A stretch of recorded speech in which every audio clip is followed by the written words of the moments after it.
My name is Paul LeVaud. I'm a House Democratic leader, and we just wanted to visit with you a little bit about our perspective about what has gone on the first half of the General Assembly. House Democrats come to you disappointed. What we've seen is House Republicans have wasted the first half of the session by focusing on politically motivated, non-binding resolutions that really are nothing more than an election year distraction.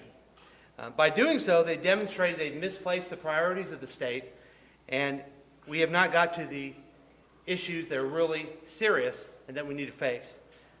What they've done so far is a non-binding resolution to criticize Congress 3 different times without dealing with the issues that we're responsible for.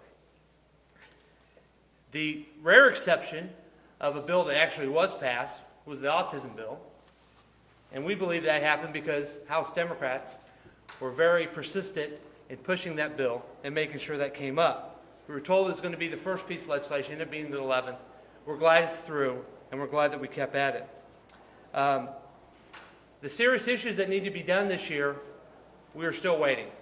When it comes to job creation, we need to work on that.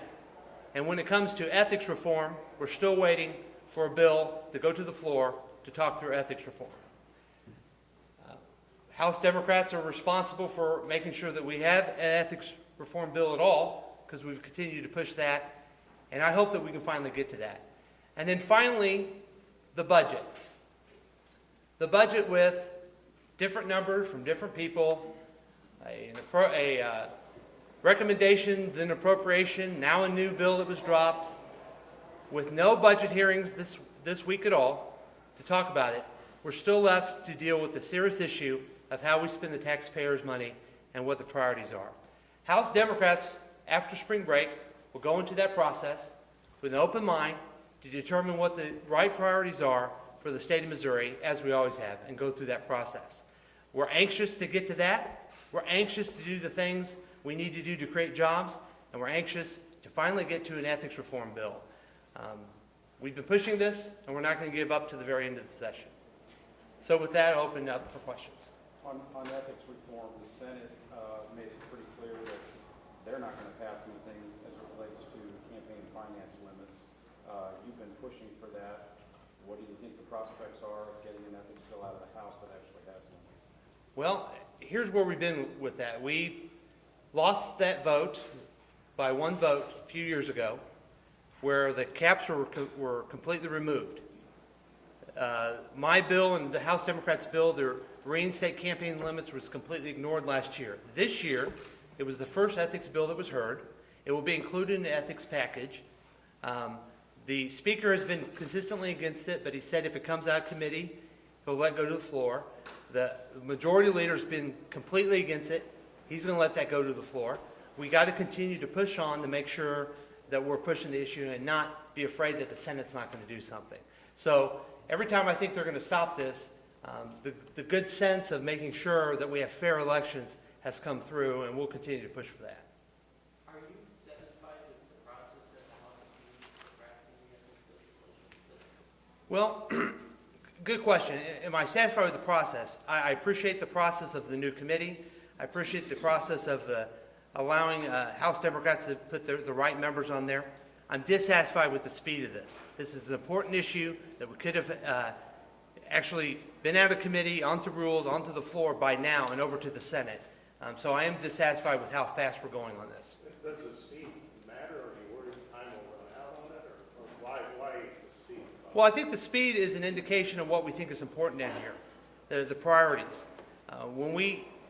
If we were to set out, and we should have done this the first part of the session, say that ethics reform is a priority and the House is going to lead that, and then get it over to the Senate, I think that shows the people in Missouri that we're serious about it.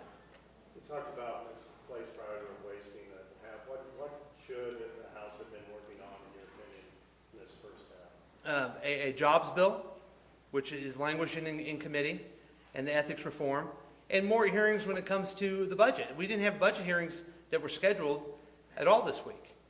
There is a lot of question about what that consensus revenue number should be, how much money should be in there. We need to start talking through those questions right now so we make a good decision at the end. have any specific plans after break to discuss the budget? Good question. After break, our budget committee and our ranking member is Sarah Lampe. We'll go into those committees. We'll look at the bill that was filed by the budget chair, which is increasingly different from the ones that he had in the appropriation, which is different from what the governor originally had, and go through and try to identify where we should be spending money and what the top priorities are for our state. Given the short amount of time that you'll have left after break, are you confident you'll be able to reach a compromise with the other side in terms of the budget? Well, I appreciate that question. Will we be able to reach a compromise the other side? I hope so, and we're willing to do that. I got to tell you, they've never been interested in compromising with us at all. I found it interesting yesterday they were criticizing Congress on their bipartisan, or lack of bipartisanship, and they never showed any type of bipartisanship, especially when it comes to the budget. So what we will continue to do is keep them accountable and make sure that we're the voice for common sense priorities in the budget.